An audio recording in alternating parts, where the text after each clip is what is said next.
تو اس ماہ مقدس میں جس میں اللہ کے نبی علیہ الصلوۃ والسلام کی ولادت باسعادت ہوئی ہے، کیوں بھیجا گیا؟ لوگ کہتے ہیں کہ صاحب لوگ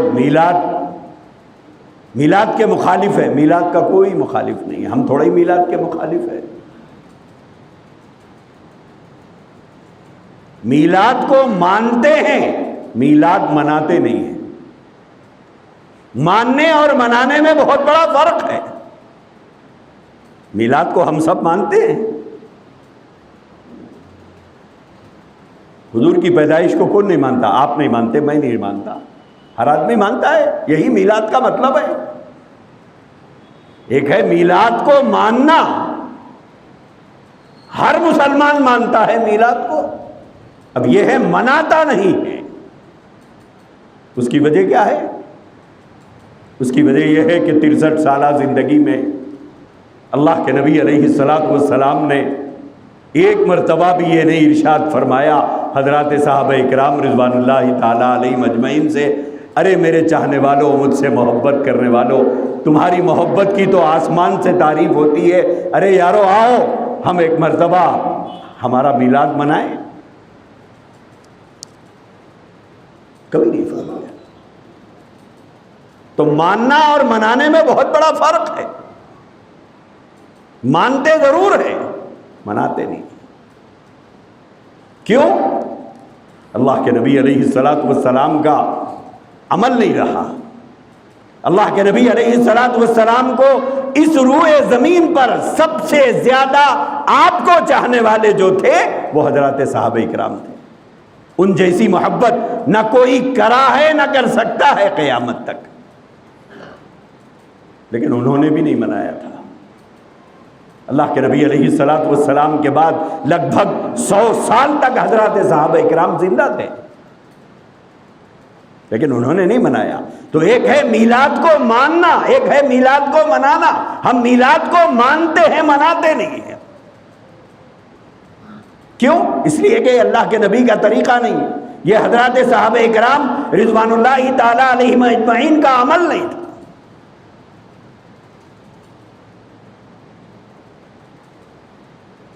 تو اسی لیے دین کے نام پر، اسلام کے نام پر، حب رسول کے نام پر، عشق نبی کے نام پر خدا را ایسا کام مت کرو جس کو نبی نے منع کیا،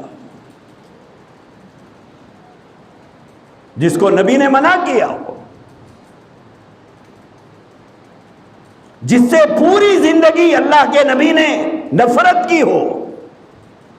آج ہم میں سے بہت سے لوگ اسی نبی کے نام پر وہ کام کر رہے ہیں جس سے اللہ کے نبی نے نفرت کی تھی، ان کے نام سے کیا جاتا ہے۔ ڈھول بجائے جا رہے ہیں، تاشے بجائے جا رہے ہیں، ڈی جے بجائے جا رہے ہیں، ڈانس کیا جا رہا ہے، سڑکوں پر وہ بے ہنگم ہنگامے جس کا تصور نہیں کیا جا سکتا۔ اور یہ سب کس ذات عالی کے نام پر؟ نبی رحمت صلی اللہ علیہ وسلم کے نام پر۔ لہذا جو لوگ کر رہے ہیں ان کی اپنی مرضی کرنا دیجیے، لیکن جائز تو ہے نہیں۔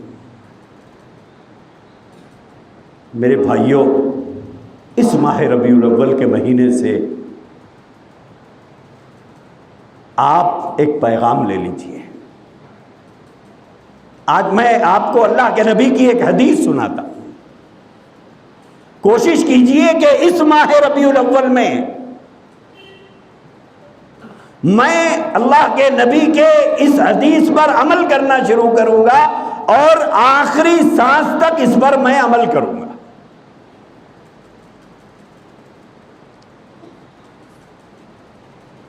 اگر ہر سال ہم ایک ایک سنت کی بھی عادت ڈال لیتے تو ہماری زندگیوں میں آج کئی سنتیں زندہ ہو جاتی۔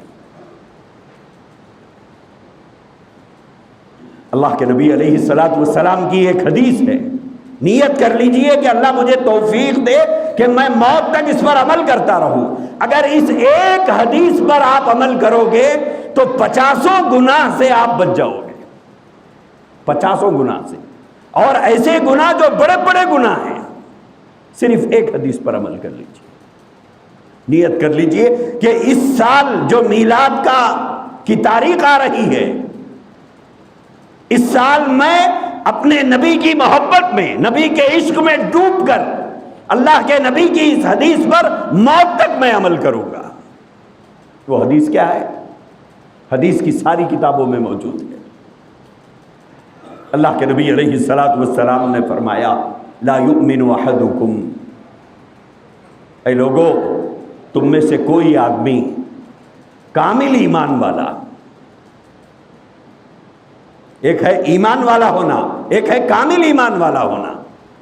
ایک ہے دودھ، ایک ہے اصلی دودھ. ایک وہ دودھ ہے جس میں پانی ملا ہوا ہے، ایک وہ گھی ہے جس میں کوئی اور چیز ملی ہوئی ہے. ایک ہوتا ہے اصلی دودھ، ایک ہوتا ہے اصلی شہد، ایک ہوتا ہے اصلی گھی. ایک وہ ہے جس میں ملاوٹ ہے. جس میں ملاوٹ ہے اسے اصلی تو نہیں کہتے. دنیا میں سارے لوگ اصلی کو پسند کرتے ہیں، ملاوٹ کو نہیں پسند کرتے. حضور علیہ الصلوۃ والسلام نے فرمایا تم میں سے کوئی آدمی اس وقت تک کامل ایمان والا نہیں ہوتا. کامل، اس کا ایمان مکمل نہیں ہوتا، ادھورا رہتا ہے.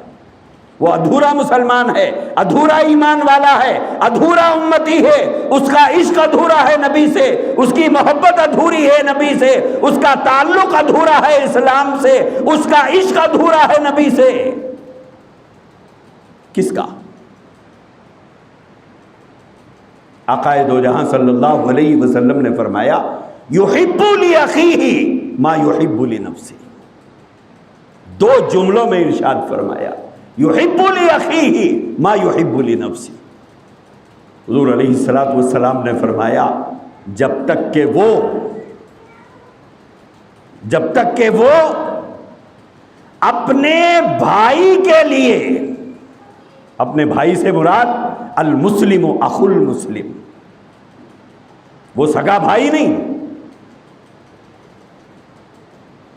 نسبی رشتہ نہیں، عصبی رشتہ نہیں، ایمانی رشتہ جس سے ہے وہ سب بھائی ہیں.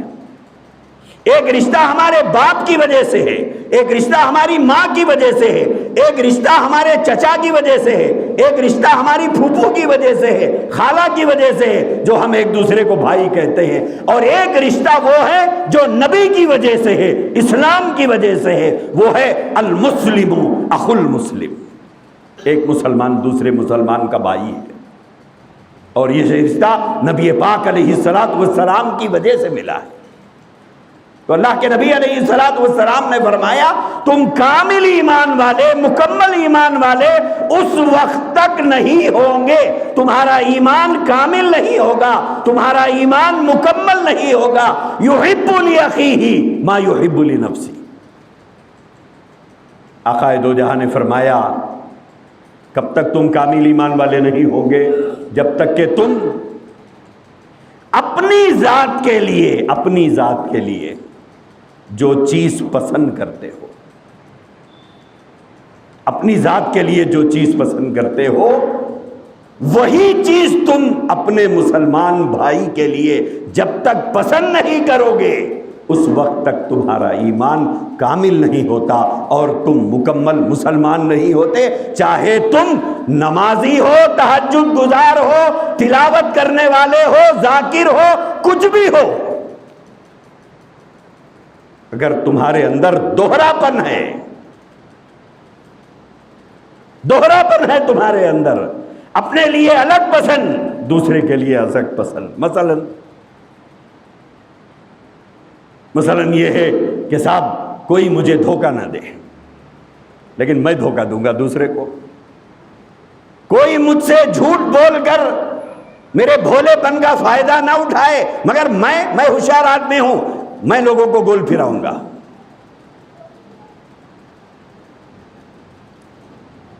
سب لوگ مجھے اصلی چیز دیں میں لوگوں کو ڈپلیکیٹ چیز دوں گا،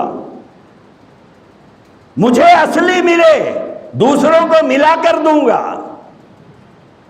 ایسے ہی سوچتے جائیے، ایک ایک چیز، کوئی مجھ سے حسد نہ کرے، کوئی مجھ سے جلن نہ کرے، کوئی میری غیبت نہ کرے، کوئی میری برائی نہ کرے، کوئی میرے گھر کی برائی نہ کرے، کوئی مجھے نقصان نہ پہنچائے، کوئی مجھ سے وعدہ خلافی نہ کرے، کوئی مجھ سے دغا بازی نہ کرے، کوئی میری بیٹی کے ساتھ برا نہ کرے، کوئی میری بیوی کے ساتھ برا نہ کرے، کوئی میرے ماں باپ کے ساتھ برا نہ کرے، کوئی میری بہن کے ساتھ برا نہ کرے، کوئی میرے بچوں کو تکلیف نہ پہنچائے، کوئی میری بیٹیوں کو تکلیف نہ پہنچائے، کوئی میرے بچوں کی پریشانی کے وقت میں ان کو تکلیف نہ پہنچائے۔ سوچتے جائیے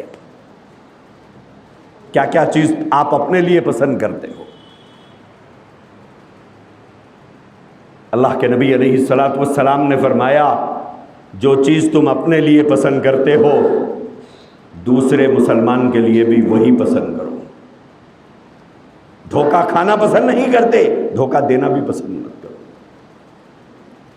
نقصان اٹھانا پسند نہیں کرتے، نقصان پہنچانا بھی گوارا مت کرو۔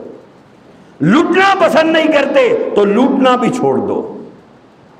اپنی بیٹی کے لیے سسرال میں آرام اور چین پسند کرتے ہو تو دوسروں کی بیٹیاں جو آپ کے گھر میں ہے اسے بھی تکلیف مت پہنچاؤ۔ آپ کی بیٹی کے لیے اگر آپ سسرال میں راحت کے طلبگار ہو تو دوسروں کی بیٹیوں کو بھی چین اور سکون دو۔ سوچتے جائیے ایک ایک چیز، اور کسی کام کو کرتے ہوئے سوچئے کہ کیا یہ میں گوارا کرتا ہوں اپنی ذات کے لیے۔ سوچ کے دیکھیے کتنی برائیوں سے ہم بچ جائیں گے، کتنے گناہوں سے ہم بچ جائیں گے۔ کیا میں اپنے لیے یہ چیز گوارا کرتا ہوں؟ نہیں کرتا ہوں تو پھر میں دوسرے کے لیے کیسے اس کو روا رکھتا ہوں؟ اللہ کے نبی علیہ الصلوۃ والسلام نے فرمایا، جب تک تمہارا ایمان کامل نہیں ہوگا، مکمل نہیں ہوگا، ادھورے مسلمان ہو، تمہارا عشق ادھورا، تمہاری محبت ادھوری، تمہارے دعوے ادھورے، تمہاری باتیں ادھوری، اسلام سے تمہارا رشتہ ادھورا، اسلام سے تمہارا تعلق ادھورا، جب تک کہ تم ان چیزوں کو پسند کرنا نہ شروع کرو اپنے بھائیوں کے لیے جو اپنے لیے تم پسند کرتے ہو۔ سوچ کے دیکھیے، جب ہماری زندگی میں اگر یہ عمل آ جائے، اللہ کے نبی علیہ الصلوۃ والسلام کے اس ارشاد مبارک پر اگر عمل کی توفیق نصیب ہو جائے تو سوچ کے دیکھیے کیا ہماری ذات سے کسی کو تکلیف پہنچ سکتی؟ کیا ہم کسی کو گالی دینا گوارا کرتے ہیں؟ کسی پر ناحق ہاتھ اٹھانا گوارا کریں گے؟ کسی کو 2 نمبر کی چیز بیچیں گے؟ کسی کی غیبت کریں گے؟ کسی کی برائی کریں گے؟ کسی کی پگڑیاں اچھالیں گے؟ کسی کی عزت کا بھانا لا کر چوراہے پہ پھوڑیں گے؟ کسی کے گھر کے راز کو خاندان میں گھماتے پھریں گے؟ اپنی بیٹیوں کی غلطیوں کو ہم دبا لیتے ہیں، اگر خدا نہ خواستہ کسی کی بیٹی کی غلطی باہر آ جائے تو اب اسے چوراہے پر لا کر ہم بے عزت کرتے ہیں۔ اپنے بیٹوں کے ہزاروں غلطیوں پر پردہ ڈالتے ہیں اور دوسرے کے بیٹے کی عزت کے دھجیاں اڑا دیتے ہیں ہم لوگ۔ یہ ہمارا دوہرا پن ہے۔ اللہ کے نبی علیہ الصلوۃ والسلام نے فرمایا، یہ دوہرا پن تمہارے ایمان کے نامکمل ہونے کی علامت ہے، تم کامل مسلمان نہیں ہیں، کچے مسلمان ہو، پکے مسلمان نہیں، ادھورے مسلمان ہو، پورے مسلمان نہیں ہو۔ میرے عزیز بھائیوں، اس سال کے میلاد سے آپ یہ پیغام لے کے جائیے اور یہ عہد کیجئے کہ اس حدیث پر میں عمل کرنے کی کوشش کروں گا۔